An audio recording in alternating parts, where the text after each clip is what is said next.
Hello and welcome to the Alpha Artist Q&A. Today we have the pleasure of speaking with Dustin Harewood. Did I pronounce it properly? Harewood.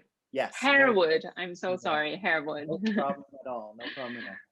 So Dustin, welcome. It's a pleasure having you here. Thank you. Thank you. Thank you for inviting me. This is exciting. This is an exciting project. It's exciting for us too. So can you tell us where you are in the world and how is this crazy year going for you so far? I'm located in Northeast Florida, Jacksonville, so right up at the top of Florida. It's been, my goodness, it's been an eventful year and change. And it's just April. Yes. There's so much happening. I think we're still in great stages of transition. So I actually think it's an exciting time to be an artist and to be making work. Yeah. Yeah, no, absolutely. Like, and I would love to hear more. We'll get there, but like, I'd love to hear more like of the impacts of COVID and this pandemic have had on your work. But first, I would love for you to tell us a bit more about your background. What's your story and how did you become the artist that you are today? Okay, well, I would say my parents immigrated to New York City in the mid-'60s. So I would say I was born and lived in Brooklyn, New York until I was about 11 years old. And then we moved back to Barbados in the Caribbean. So I ended up going to high school there and living there for a while. After I graduated high school, I came back to the United States and went to college, did a bachelor's at NCCU and did a master's in painting and drawing from UNC Greensboro. Since then, I've been living and working in Jacksonville. So showing work. I married and had a few children with a young lady from Japan. And I think looking at my children kind of growing up in Florida, but visiting frequently Barbados and then visiting their family in Japan, I think observing them really kind of took my work in unexpected directions. I think that my work ended up becoming a reflection of my observations of them and looking at these little people traversing these three distinctly different spaces, but spaces that are all in close proximity to water. So yeah, yes. You like that? That was nice and clean, right? I got all that in. Nice and clean. So you already gave us a hint about water. Can you talk more about water as a source of inspiration or other sources of inspiration for your work? Yes, well, I'd say about 5 years ago, I was in Barbados and there is a reef just nearby where I live, and it's been in rough shape. And it was around that time, my children, we were going on the reef and kind of, they were walking on certain parts. And I remember doing a few sketches that kind of led to the series I've been working on for the past 6 years, coming on 6 years, called 36 Views of a Dying Coral Reef. And it was based off of Hokusai, Katsushika Hokusai, the famous Japanese woodblock artist and painter, his series 36 Views of Mount Fuji. And I thought that was, I was always a huge fan of Hokusai. And I thought it would be very interesting to do it from the direction of me kind of being from the Caribbean instead of from the island of Japan. And this idea of observing nature and its majesty. But the twist this time would be more about our interaction as human beings with nature and our interaction with the ocean. And this idea of this, like, I don't know if it's a give and take relationship, but more of a take and take relationship from our part. So those were kind of, those were kind of some of my inspirations for a lot of my work these days. No, it's definitely a topic that I pay a lot of attention myself, and it's so important to be talking about this. I feel like it has grown to the general public's attention, but we need more artists like yourself to be representing the topic and to be, motivating other people to talk about and pay attention to it. Yes, and that's why I'm very excited to collaborate with you because I know very Yeah, much that you're very passionate about some of the same things. yeah, no, exactly. I'm from Brazil, and I feel that background matters. Being like surrounded by ocean when we're growing up, like like we love it, so it's such a part of who we are that like it's kind of our duty to protect it.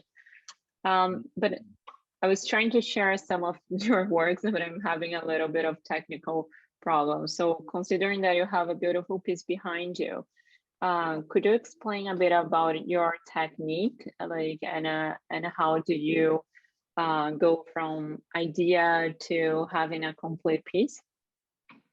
I see. I would say most of my work, I would say, would be mixed media.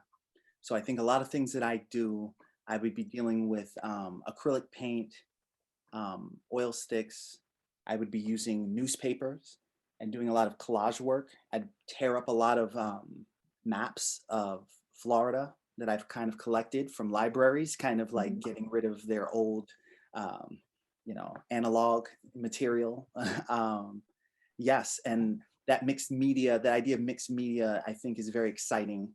It reminds me of like a lot of early hip hop music and things where they were very limited in their access to instruments. But what they did have access to was a lot of source material and kind of how you take that Mhm. source material and remix it and then present it in a new way. Yeah, no, it's definitely beautiful when you see the world as your canvas, right? Like, and you can have this fluid interaction with it. So I love it for sure. Um, let's go back to like your path, like as a person, like as an artist. Was there an inflection moment for you? Did you always know you wanted to be an artist? Like, what something that like really influenced your path?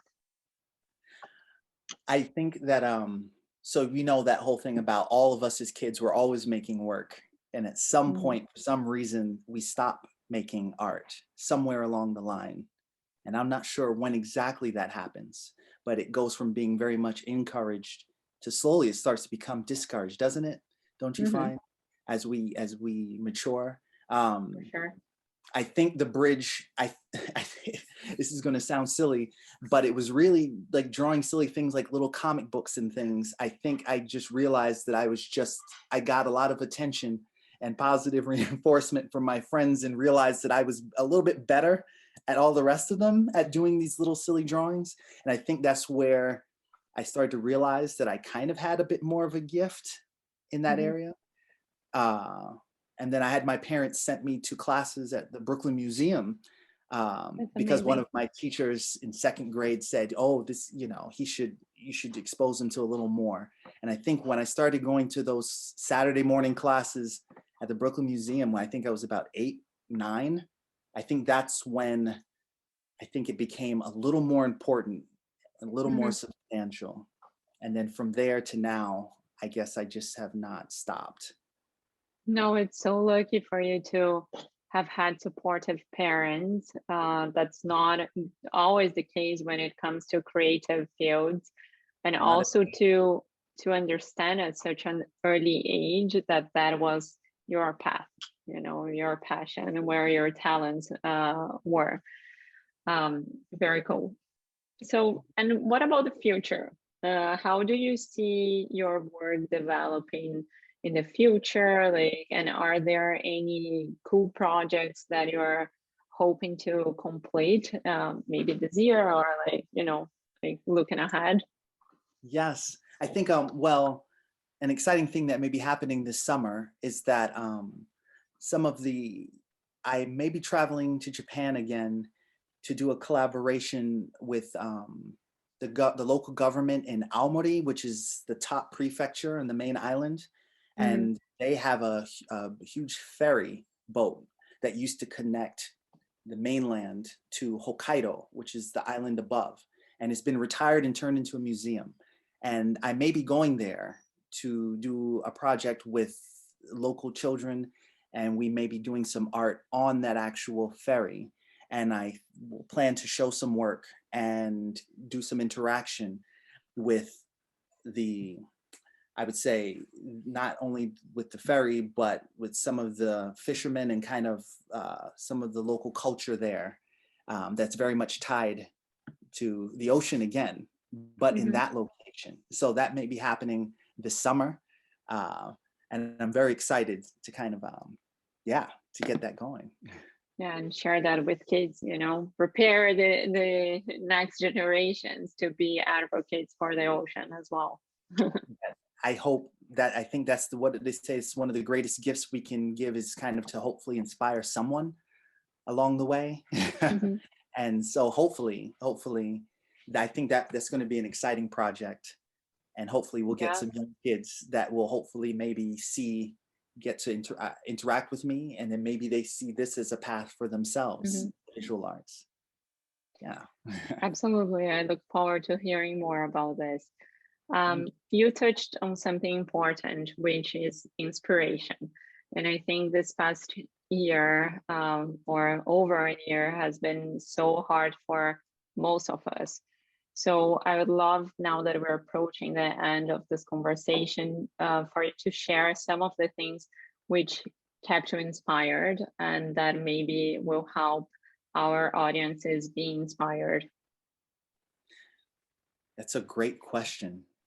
One thing I would tell you is I'm one of those few people who feels like they thrived during quarantine and isolation. I think that it gave me a lot of empty time to really sit and think carefully Mm-hmm. about what I was doing, why I was doing it, and what I would be doing next.